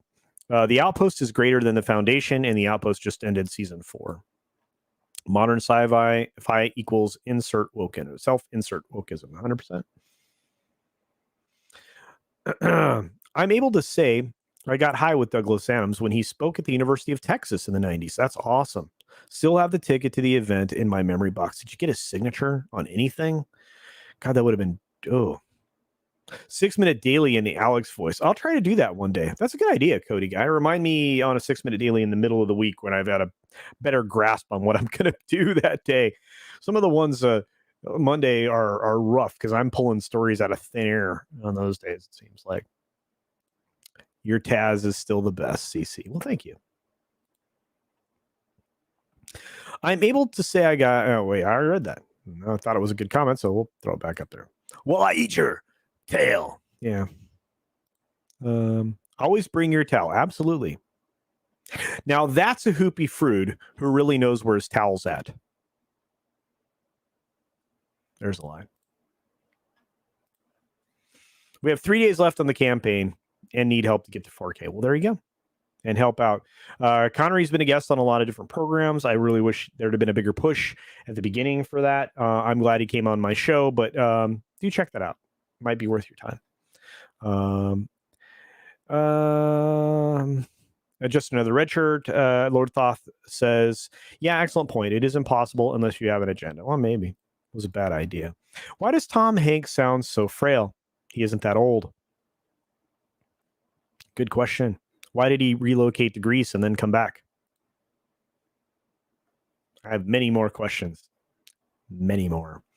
Olivia and Imakara says that Alex recitation is a hoot. Well, thank you. You guys are the best. I got to see Douglas Adams and Timothy Leary. Oh, man. Wow. Dr. Tim. Introduction by Al Jorgensen of Ministry. Oh, my God. Last chance to see. But that became a gift to another. Holy cow. That's awesome. So great. So many stories. You guys are the best. Anyway, so Foundation's going to be ruined. Let's see what else. Or has been ruined. I don't know. Do you guys trust Goyer? What do you think of Goyer? Not great track record lately. Hit and miss. Ronald D. Moore could probably do it. Could probably do a decent job of it and not need any of the other stuff. I mean, with Battlestar Galactica, he was telling parallel storylines and even revealed some of that later on with Blood and Chrome and a few of the other elements. Was it Blood and Chrome? Anyway, but I mean, just some serious stuff. So it is what it is. I don't trust any of these Holly weird wackos. Yeah, a lot of people agree with that. The Catman, aka DD Meyer, says, "Don't trust." Oh yeah. Oh man, I wish I could sound like Kamala. Don't trust. Don't trust. RDM gets my vote. Well, there you go. Gore used to be good, but now, and that's the thing. Where are the new quality directors that aren't like, I made this independent 12-minute film and now I have a Marvel deal kind of thing? A girl that's never acted is going to be Miss Marvel? Really?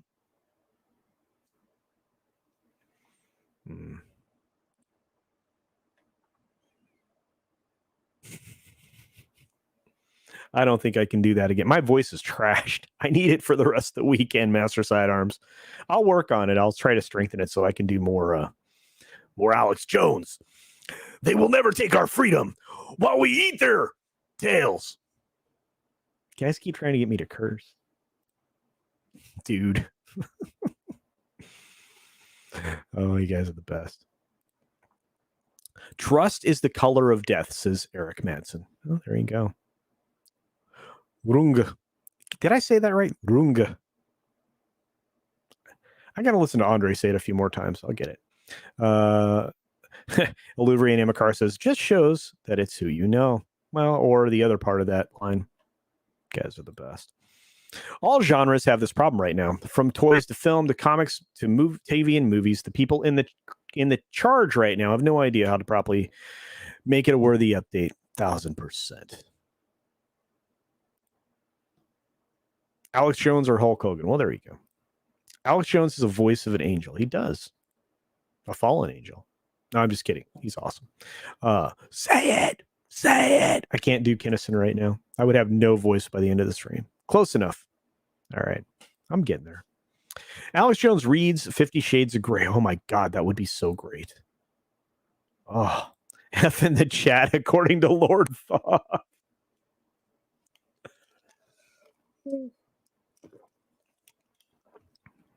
All right. Wow, we do need to wind down. We're about 10 minutes until the hour. Any other thoughts, anyone, before we wind it down? We've got a bunch of great shows to watch tonight. Can't wait for F&D. Can't wait. Very excited. F in the chat, you guys are so awesome. I love it. Ric Flair would kill your voice. He would. Woo! That just blew out a bunch of people's eardrums. Have a good weekend, everybody. Absolutely. This is the best show on Friday, period. Well, thank you for that, Master Sidearms. I don't know how you could come with that thing, but I always get a chance to talk to you guys, which is the most important part of my day. And thanks for showing up at the 6-minute dailies, guys. Watching those lives is a huge boost for the views later in the day. I've started adding tags now, and things like that are article related. That was thanks to LDG Pixels. Pickles really helped me out, reminding me that that's important to do on my lives. So I even added tags to this video today. Ooh, step into a Slim Jim. I didn't do it right, but I can't do Macho Man, but I tried. So why are we effing the chat? Just for fun. Oh, here we go. Speaking of Hulk Hogan, author Stephen Walton is the Hollywood Hulk Hogan of Rogue Entertainment. He is the guy at the end. He does a great preacher speech. That's what I call it. Oh, beautiful. Always happy to be here listening. Thank you very much, Mr. Dragon. Randy Savage. Yeah, I did the woo. Yeah. Reading Dune again, love it. Absolutely. Revolutionaries are just aristocrats in disguise, Leto. Absolutely. Yeah. The fact you talk to us is why we show up for you. Well, thank you. We don't watch other people that are worse in the chat. Well, hey, look, if you have 10,000, 7,000, 5,000 people, it's really hard to keep up. It's also helpful to have really great wrenches, and I do. I have Lord Thoth and some people that I actually share with some of these amazing content creators like Gary and Doomcock and others, and I'm so grateful because when I can't get to the chat, they keep the chat going. And it's very important. Intercommunication in the chat is even important. You guys talking to each other is beautiful. I love you guys. I love you guys. I really appreciate all of you. Get a haircut and get a real job. Chop the mop, hippie. Thanks, Wook. Thank you very much. All right. Hey, what's up? Hey, John. Thank you for the articles, man. I love you. You did a great job on a couple of the ones I read today. I appreciate you, my man. And thanks for giving Tim over at Open Airlock Policy a bump in that story. It was great. Good dude.